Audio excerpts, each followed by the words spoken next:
এই সমাজ থেকে, এই রাষ্ট্র থেকে, ব্যক্তির মন থেকে শিরক একেবারে বের করে দিতে হবে। এই বড়গুলো আল্লাহ এমনি মাফ করে দিতে হবে শিরক না থাকে।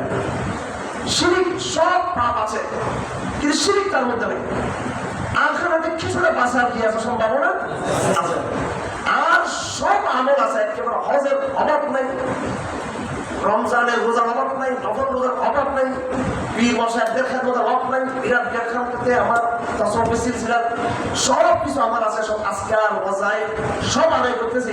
কিন্তু আমি কোনো না কোনোভাবে শিরকের কোনো শাখা প্রশাখা আসলে আমি কিন্তু গিয়েছি, যুক্ত আছি। আমি আল্লাহর কসম, আপনি জিন্দিগি জানার প্রবেশ করতে পারবেন না। সেই শিরকটাকে বুঝতে হবে। এই জন্য আমরা আমাদের নেগেটিভ, আমাদের বয়ান, আমাদের ডিসকোর্স, এটাকে আমরা বাধ্য হয়ে আমরা চেঞ্জ করার জন্য এই সমাজের মানুষের যতই খারাপ লাগুক, আমরা এটা বলতে বাধ্য যে আজকে এখানে একটা ক্যান্সার হয়েছে, অনেক বড় ব্যাধি হয়েছে, আপনার ব্লাড নষ্ট হয়েছে, আপনি এখানে যদি আপনি ভিটামিনের ওষুধ খান বা অন্যান্য অ্যান্টিবায়োটিক ওষুধ খাইলে আপনার ব্লাড ক্যান্সার দূর হবে না। আপনাকে বড় সিদ্ধান্ত নিতে হবে, আপনাকে বড় সিদ্ধান্ত নিতে হবে। এই জন্য রাসূলুল্লাহ সাল্লাল্লাহু আলাইহি ওয়াসাল্লাম এই দুনিয়াতে যখন আসছেন এবং তার আগে হাজার হাজার নবীদের জাগরণ ঘটেছে, কোনো নবী এদিকে তাকান নাই যে আমাদের অনুসারী পাচ্ছেছে কিনা, আমাদের ফলোয়ার পাচ্ছেছে কিনা, আমাদের যারা ফলো করে তারা পাচ্ছেছে কিনা, আমাদের অনুসারী পাচ্ছেছে কিনা, আমাদের ফ্রেন্ড বেস পাচ্ছেছে কিনা। কখনো কোন নবী এই কথা দেখেন নাই। নবীরা দেখেছেন এই কথা যে আমি যে কথা বলছি সেটা বিশুদ্ধবাদী কথা কিনা, 100 ভাগ এই কথা ঠিক আছে কিনা। এবং তারা দেখেছেন আমার দাওয়াত যারা গ্রহণ করতেছে তারা সত্যিকার সম্পূর্ণরূপে পরিপূর্ণভাবে শিরক থেকে মুক্ত হয়ে তারা আমার দলে ফিরতেছে কিনা, তারা সেটাই দেখেছেন। আজ আমরা দেখতেছি না, ভেজাল যা আছে সব নিয়ে আমাকে চলতে হবে, আমার দল বড় করতে হবে, আমার অডিয়েন্স বড় করতে হবে, আমার সমর্থক বাড়াইতে হবে, আমার ফেসবুকে আমার লাইক কমেন্ট বাড়তে হবে। এটা আমার মিশন, এটা মিশন শয়তানের মিশন, কালেমার মিশন না, তৌহিদের মিশন না। দিন এই জন্য চিন্তা হবে না। এই জন্য আমার ভাইয়েরা, ইসলামের অনেক সুরাউল বর্তমানে চলতেছে, অভাব নেই। কত লক্ষ লক্ষ মানুষ হস্তন্ন, লাখ লাখ মানুষ ইন্দোনেশিয়া থেকে শুরু করে, মালয়েশিয়া থেকে শুরু করে, সেই পশ্চিমে মরক্কো পর্যন্ত প্রত্যেকটা মুসলিম দেশের এত হাজিরা হজ করতে লাগলো, বছর পর বছর হজ করতেছে।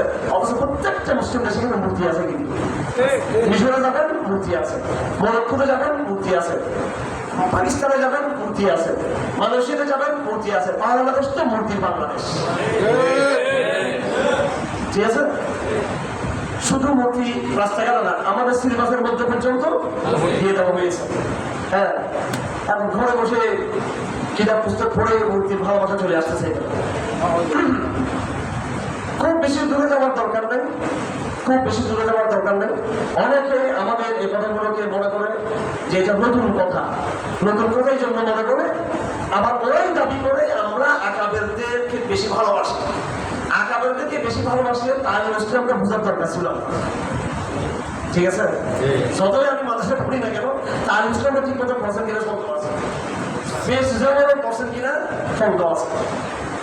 তালিমুল ইসলামের মধ্যে আকীদার একটা অংশ আছে, একটা অংশ মাসলাক, একটা অংশ আকীদা, 4 বছর ছোট্ট।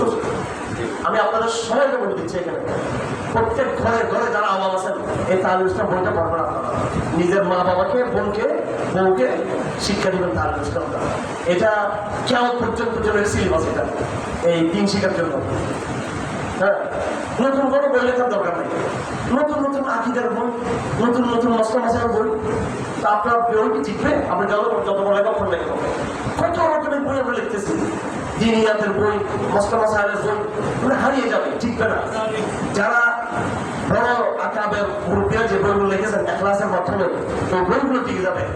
মুয়াত্তা মালিক ইমাম মালিক লিখেছিলেন আল মুআত্তা, এই নামটা খুব সুন্দর, চমৎকার একটা নাম।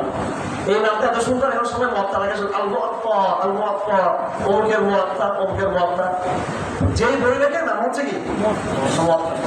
এখন ছাত্র মধ্যে কিছু অবস্থাটা খারাপ, বাজারে এখন অনেক ছেলেমেয়ে বাইরে গেছেন, আমাদের কি হবে?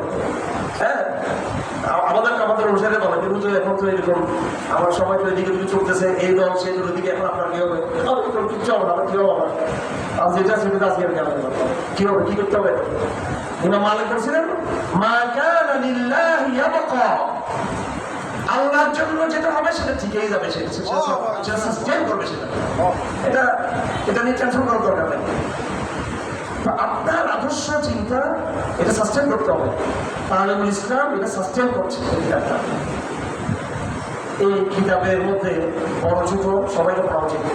আমাদের চট্টগ্রামে বয়স্ক শিক্ষিতদের, জেনারেল শিক্ষিতদের, একদম ব্যবসায়ী, এরপরে স্টুডেন্ট এবং সব শ্রেণীর সরকারি গোয়েন্দা সংস্থার লোক, প্রশাসন, আবার একেবারে আপনাদের মতো তরুণ প্রজন্ম, মুজাহিদ, হ্যাঁ, সর্বস্তরের সব রকমের শিক্ষিত লোকরা আমি চিনি না। পরে দেখি যে কেউ কেউ পুলিশের লোক, কেউ র্যাবের লোক, কেউ এই বিভিন্ন অবস্থা, আবার ব্যবসায়ী ভালো ভালো একেবারে খুব হাই প্রোফাইল ব্যবসায়ী লোক। একজন দেখি একজন পরিচয় ঢাকা এয়ারপোর্ট উনি বলছেন আমি আপনার ছাত্র, হ্যাঁ, অথচ আমি ভালো একটা নামে যাই ব্যবসায়ী। যাই হোক, অসংখ্য ভাইয়েরা আমাদের কাছে পড়তেছেন। আমি নিজে সপ্তাহে 2 দিন, সোমবার, বুধবার এবং বৃহস্পতিবার তালিমুল ইসলাম আমি নিজে পড়াই আমাদের তালিমুল ইসলাম। অথচ আমি নিজে ছোটখাটো কিন্তু কই মাদ্রাসা আমি সবসময় আমাদের হাদিসের কিতাব, ফিকহের কিতাব এগুলো পড়াই মাদ্রাসাগুলোতে, হেদায়া, বুখারী, তিরমিজি এগুলো পড়াই। এগুলো পড়াতে পড়াতে আমাদের অহংকার চলে আসছে। এবং যদি আমি শাহুল হাদিস নাই বলুন, আমি বুখারীর ওস্তাদ, তিরমিজির ওস্তাদ, এটা একটা আমাদের মধ্যে এই ফ্যান্টাসি কাজ করে। এই অহংকারটা ভাঙার জন্য আমি তালিমুল ইসলাম পড়াচ্ছি আজকে কয়েক বছর ধরে। এবং সব শিক্ষিত ভাই, ডক্টর আছেন, ইউনিভার্সিটি প্রফেসর আছেন, পড়ানো করে। এরপরে আরো কিতাব আছে, কিন্তু প্রথম শুরু এটা দিয়ে মুফতি কিফায়াতুল্লাহ রহমাতুল্লাহ আলাইহি